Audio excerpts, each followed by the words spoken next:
연장선 나야 서동주. 서동주를 죽여줬으면 좋겠다. 살해하려다가 미수에 그친 살인 미수범입니다. 일단 빨리 가자.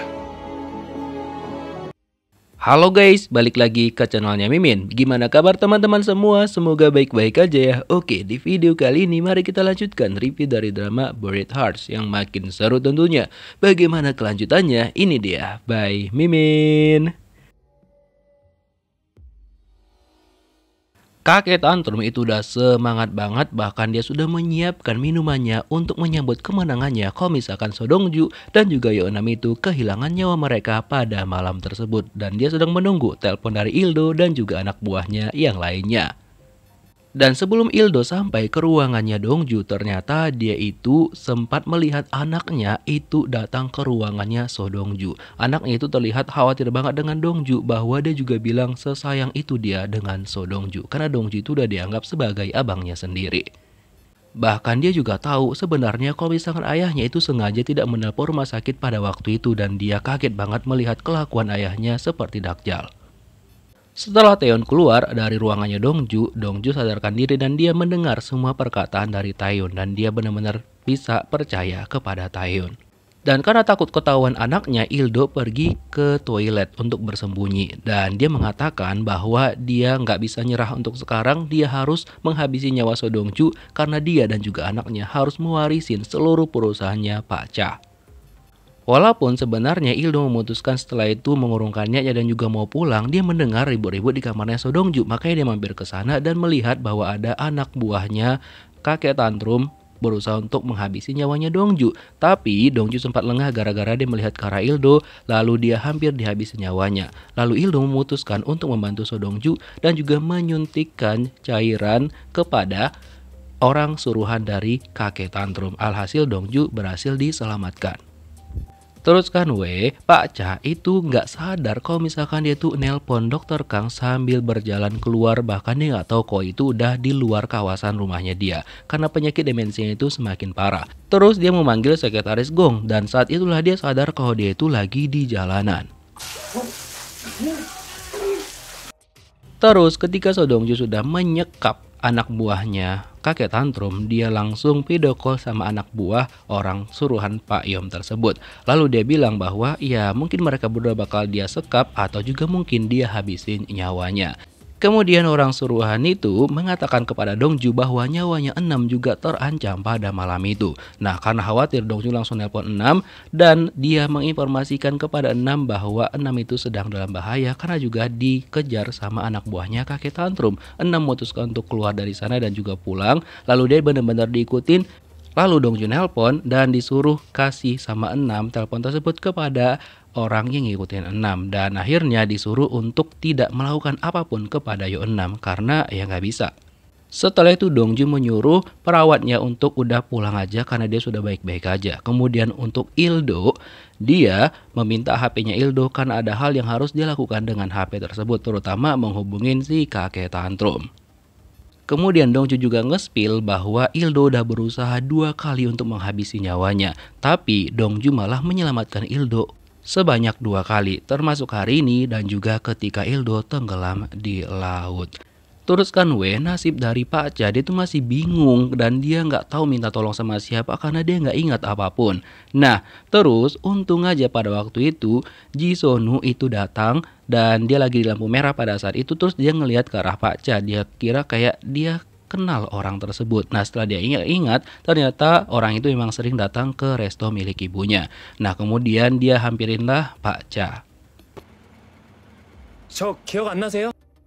Ji Sonu bertanya sama Pak Cha apakah Pak Cha itu ingat sama dia atau enggak. Cuma Pak Cha masih kayak samar-samar gitu. Lalu Pak Cha bilang dia minta tolong sama Ji Sonu untuk mengantarkan dia ke rumahnya. Dan karena Pak Cha juga nyeker, Ji Sonu minjamkan sepatunya kepada Pak Cha. Sementara itu di rumahnya Pak Cha itu semua orang kayak khawatir banget dan mereka melihat CCTV, cuma setelah dicari-cari di rumah itu beneran gak ada. Bahkan di pekarangan juga gak ada sama sekali. Mereka juga nggak bisa lapor ke kantor polisi karena kalau misalkan polisi tahu bisa bahaya karena saham dari perusahaan mereka bakal turun drastis. Dok-hee itu marah banget kepada adiknya karena selama ini kan dia tuh nggak tahu kalau misalkan ayahnya Pak Cha itu mengidap demensia. Hanya Guk-hee dan juga suaminya aja yang tahu. Nah dia tuh marah-marah dan bahkan nggak mau melepaskan genggamannya dari rambutnya Guk-hee. Nah kemudian dihentikanlah sama sekretaris Gong. Dibilang udah stop karena fokus mereka sekarang adalah mencari di mana keberadaan Pak Cha. Semakin mencurigakan kalau misalkan teori yang mengatakan kalau Dok-hee itu adalah anak kandungnya sekretaris Gong. Terus kan Ildo itu menemuin orang suruhan kakek tantrum dan dibilang sama Ildo kalau misalkan gini kakek tantrum bakal kecewa dan juga marah banget sama Ildo. Tapi apa yang dilakukan Ildo? Gini. Terus So Dong-ju memutuskan untuk keluar dari rumah sakit lebih cepat karena dia mau ngebalas dendam.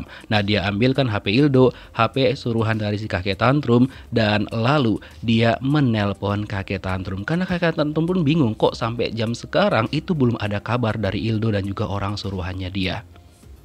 Oh ya kita flashback sebentar ketika waktu si kakek tantrum baru aja bekerja sama dengan Gi-ho. Ide itu kan memberikan fotonya So Dong-ju, foto masa kecilnya. Jadi istri kakek tantrum bilang bahwa kayaknya dia kenal anak yang ada di foto tersebut.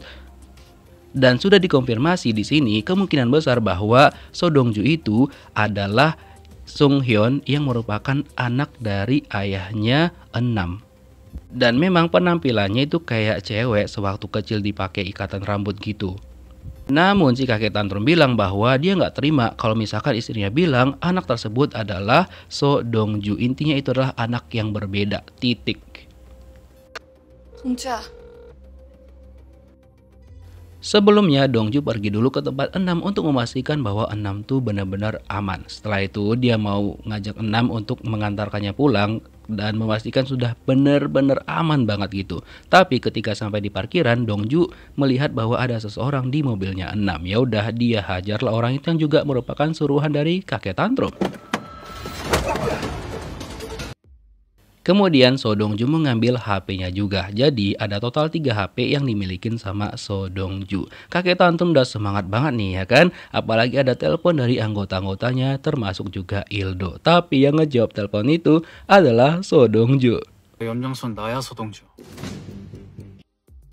Paniklah si kakek tantrum dan seperti biasa dia tantruman karena nggak sesuai dengan ekspektasinya dia. Dan Dongju bilang bahwa dia bakal membalaskan dendamnya kepada kakek tantrum dan juga orang-orang yang bekerja sama dengan dia.